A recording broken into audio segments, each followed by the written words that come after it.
il y a forcément une personne qui dit je veux faire un feat avec toi, je veux faire un feat avec toi. Tu vois, non? Donc, c'est demander. Mais la manière, est-ce que c'est pas voilà, tu parles de la manière. Est-ce que c'est pas la manière qui a, aux zones Afrique, c'est pas la manière qui a suscité toutes ces spéculations du genre, non, il a trop forcé? Les gens ils vont toujours parler, sinon... C'est pas la première fois, j'ai pas vraiment souvenir, mais je sais que les artistes, parfois en commentaire, oui, ils peuvent se passer des messages et puis valider, c'est pas un problème. Quand tu as envie de faire une collaboration avec un artiste, tu peux faire une publication, tu peux rentrer dans son inbox, tu peux l'appeler, tu peux faire une publication, ça peut être une sorte de teaser. Ouais. Peut-être même qu'au moins ils faisaient ça là. Peut-être qu'ils avaient déjà commencé à entreprendre, de réfléchir à la collaboration. Et puis tu sais qu'en off, il y a des gens qui ne réagissent pas. C'est quand c'est public, là, les gens qui aiment Yiri, là. Ouais. Il y a des gens là qui réagissent dès que c'est public.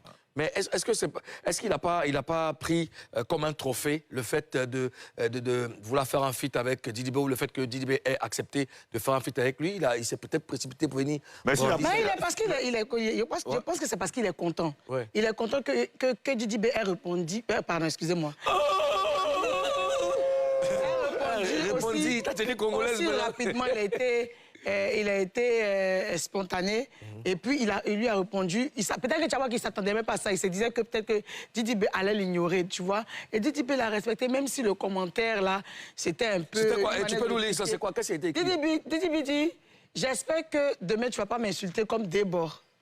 Ah ouais? Mais simplement parce que dans la publication...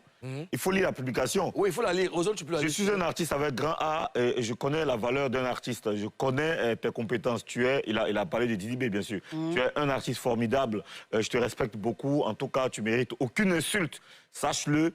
Lui qui t'insulte, insulte la culture ivoirienne, alors vive la musique ivoirienne, Chamakwana Remix. Et lui aussi, il a fait ça 100,100 points. Tu joues le premier couplet, la DA est entre tes mains. Je m'incline, monsieur Bayo. Tu vois? Oui. Avec beaucoup de respect qu'il demande. Bien sûr. Et Bayo qui répond? Bayo qui répond avec ironie. C'est juste pour s'amuser. C'est pas comme si... Voilà. J'espère que demain, tu vas pas m'insulter comme débat. En même temps, il passe un message. Pour dire qu'il va accepter. Voilà. Il va le faire. D'accord. Mais c'est plutôt bien. Alors... Ce que je veux savoir, un featuring annoncé trop tôt sur les réseaux sociaux a-t-il encore un impact à la sortie aux zones Afrique Bamba? Ça dépend des artistes. Et ça dépend de comment la stratégie est organisée. Vous pouvez annoncer un feat, 3 ans, 4 ans à l'avance, hein, ça, c'est pas un problème, même sur les réseaux sociaux. Mais ça dépend de comment vous décidez d'entretenir la communication jusqu'à ce que le feat sorte.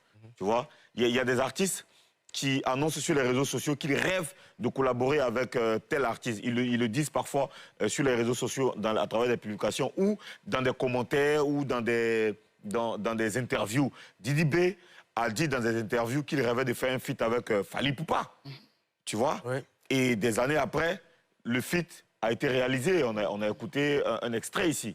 Donc, c'est vraiment pas mauvais. Ça ne gâche rien. Ça peut faire partie d'une stratégie si c'est bien structuré, si c'est vraiment bien pensé. Et toi, Karina? Oui, ça ne gâche rien.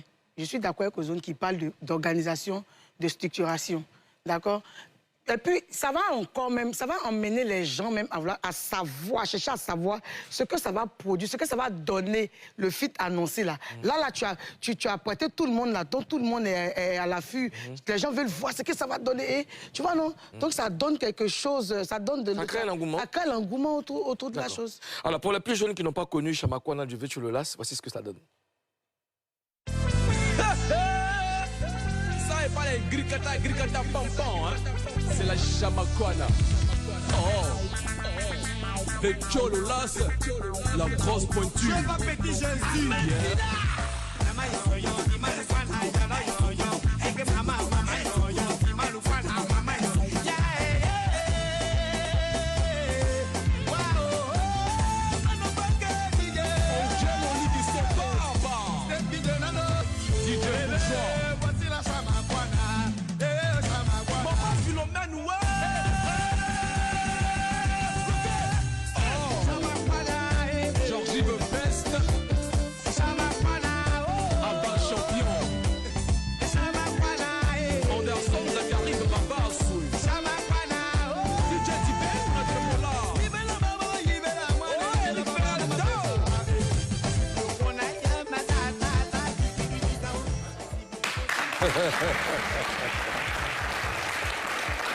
Ouais, ça rappelle beaucoup de choses, hein, ce titre.